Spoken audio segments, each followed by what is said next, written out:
scientifique de réputation internationale a passé les 30 dernières années à vulgariser pour nous les grands enjeux scientifiques et environnementaux. Son but, sauver la planète. Voici David Suzuki.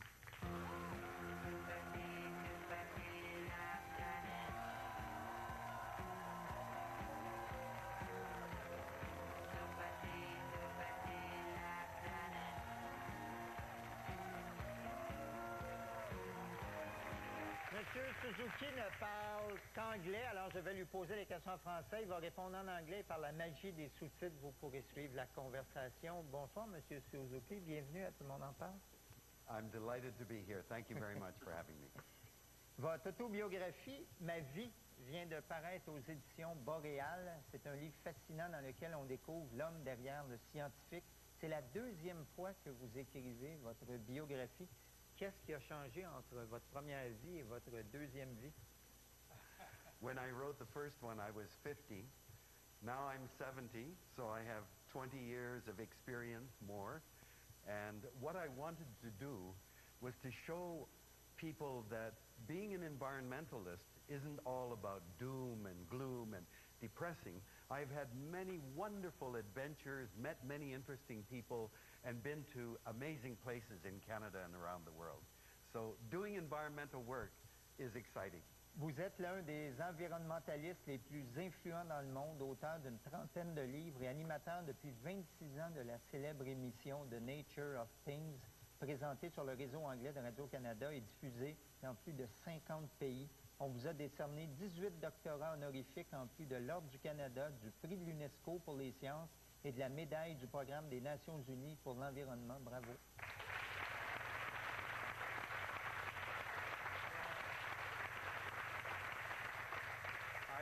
I am most proud of the fact that this year I earned an honorary degree from UQAM, and that my first honorary degree from Quebec. Ah, ben bravo. Félicitations. Wilfred, tout à l'heure, il me disait qu'il écoutait votre émission du Nouveau-Brunswick, qu'il pensait que vous étiez le monsieur de Karate Kid. Je lui ai dit ça, backstage, j'ai pensé, je viens de manquer une occasion de me taire, là. Ben non. Vous êtes né le 24 mars 1936 à Vancouver. Pendant la Deuxième Guerre mondiale, comme des milliers d'autres Canadiens d'origine japonaise, vous avez été interné dans un camp. En quoi cette expérience a été déterminante sur l'orientation de votre vie? It shaped the person that I am today. My mother and father were born in Canada, and to suddenly have the War Measures Act applied to us as Canadians and being thrown into prison for 3 years and then expelled from British Columbia was the most important event in my life. Because even today, at 70 years old, I do not like to look at myself on television programs because I see this slant-eyed man. That was the enemy to Canada. So I don't like to see myself, and I am constantly trying to do things to prove to Canadians that I am worthwhile. I'm a human being that should be a good Canadian. And when you're 70 years old, it's a sickness. It's not right. But that is deeply ingrained in my head, that my country regarded me as an enemy and put me in jail for 3 years. En tout cas, nous, au Québec, on ne vous voit pas comme un ennemi, M. Suzuki. Au contraire.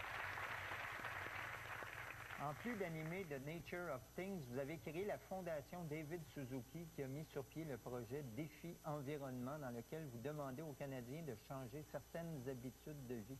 Lesquelles? When you look at housing, food, and transportation, we have a list of the 10 most effective things that Canadians can do. So, for food, we say eat locally grown food only 1 month a year in Canada.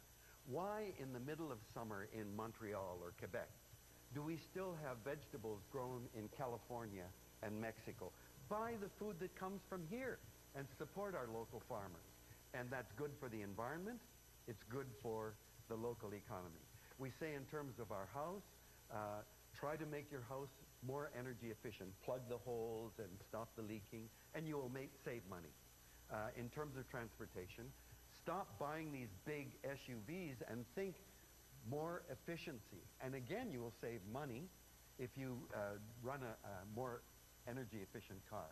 These are very simple things, but each of us can do those things. Chez vous, vous êtes 4 personnes à la maison et vous produisez moins d'1 sac de déchets par mois. Comment faites-vous ça? Est-ce que vous mangez vos plures de bananes? Well, in a way, we do eat our banana peels. We compost them. Everything organic we compost. When my wife said to me, David, we must deal with garbage, I said, I'm too busy. I don't want to pull staples out of paper and separate paper. And she said, look, some reporter is going to come and look in your garbage and say, he's a hypocrite. Look at all this stuff that he's putting up. So I said, okay. So it took about 3 or 4 months, but we now, a family of 4, produce less than 1 bag of garbage a month. But mainly it's recycling, composting, and reducing how much stuff that we buy. Vous êtes très lié aux Premières Nations et vous éprouvez un très grand respect pour le savoir traditionnel. Pensez-vous que ce savoir-là est plus important que la science actuelle? I think that it accompanies current science. We need more science to tell us how the world works. But what First Nations people taught me is there is no environment out there. There is only us, and we are the environment. What we do to the air, what we do to the water, what we do to the earth, we do to ourselves. We breathe air, it's in us, it's all through us. We are over 70% water by weight. All of our food that comes from the earth, we make into ourselves. So we are the earth. The earth is our mother. So if we treat our mother by spitting on our mother, we're spitting on ourselves. And that's a very different way of looking at the environmental crisis. Par rapport au reste du monde, est-ce que les Canadiens ont une conscience écologique élevée? It is a very strange situation. If you ask Canadians, including Québécois, is nature important to you as a Canadian? 95% will say yes. Oh. If you say, do you believe that it's important to preserve nature and pay more money to protect nature, over 90% will say yes. So Canadians, we see ourselves as very green. But when you ask, how well is Canada protecting nature by its laws, protecting the water, the forest, the air? Out of the 30 OECD countries, the industrialized world, Canada comes 28 out of 30 countries. So there is a strange disconnect. We think we're green, but we're not green. And this is why during the Liberal government here, they talked about being green. They talked about Mr. Chrétien signed the Kyoto Protocol. Mr. Martin was committed to achieving Kyoto. But the reality is our emissions have steadily gone up. And Mr. Harper is right. Now we have a huge amount of greenhouse gas to reduce. We can't meet the target. But that doesn't mean we shouldn't begin to look for much deeper cuts over a longer period. So I think we are all waiting to see what Mr. Harper will do. Selon vous, le pire problème environnemental qui plane sur nous aujourd'hui, c'est le changement climatique que vous appelez une catastrophe au ralenti dont on ne ressentira pas les effets avant des générations. On parle de combien de temps? Well, in 1988, I was convinced climate change is serious and we have to do something about it. But I thought it was a slow motion catastrophe. Maybe 100, 200 years, it would really begin to have an effect. What is terrifying is that every year that passed after 1988, the evidence came in that it was happening faster than all of our models predicted. And now we know that it's running away very, very rapidly, and we know that there are immense deposits of methane in the Arctic that are frozen, but as the permafrost melts, methane is going to be released, and methane is 22 times more powerful as a greenhouse gas. So now if methane is released, we're suddenly going to see an acceleration. We're already way beyond any level of carbon dioxide in the air than we've had for over 400,000 years. But if methane kicks in, it will be even faster. And the melting of the ice sheets has been much faster than we ever imagined. Je suis le porte-parole du Jour de la Terre au Québec. Et il y a maintenant 35 ans que j'anime une émission de radio régulièrement, toutes les semaines. Et j'ai toujours beaucoup parlé de vous. Et je vous suis avec beaucoup d'attention. Et je voudrais vous dire que vous êtes un grand Canadien et que vous êtes aussi un maître à penser qui est extrêmement précieux pour nous. Et merci pour être ce que vous êtes.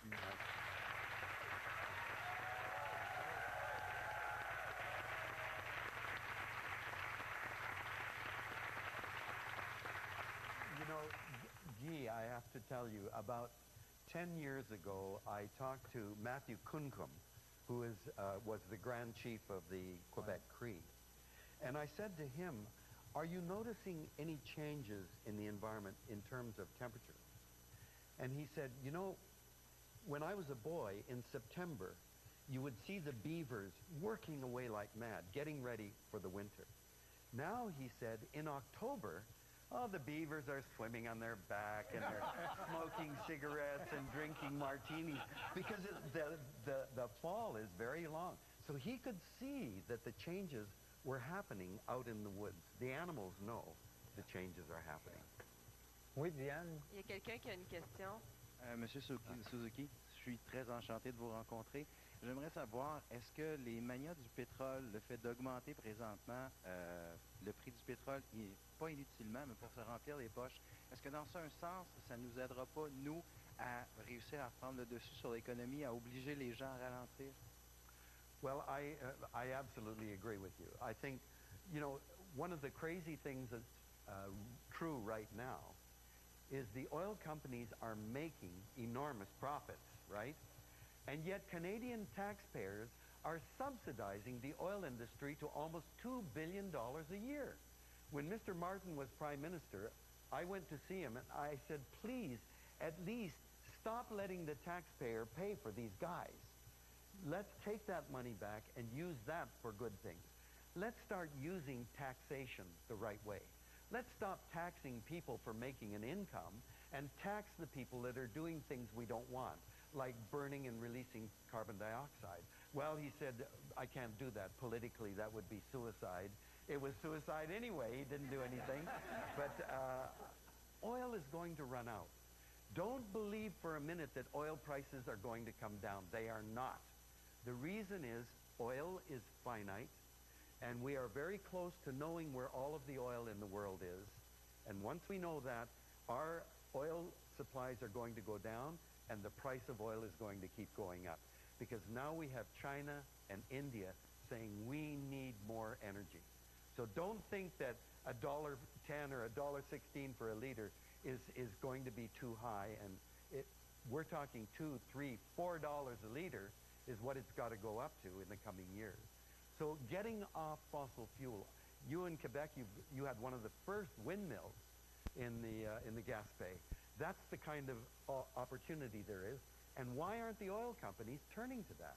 They're going to run out of oil too. Thank you, sir. Merci. Monsieur Suzuki, c'est un honneur de vous recevoir. Merci beaucoup. Merci. Merci. Merci beaucoup. Tout de suite après la pause, Robert Lepage.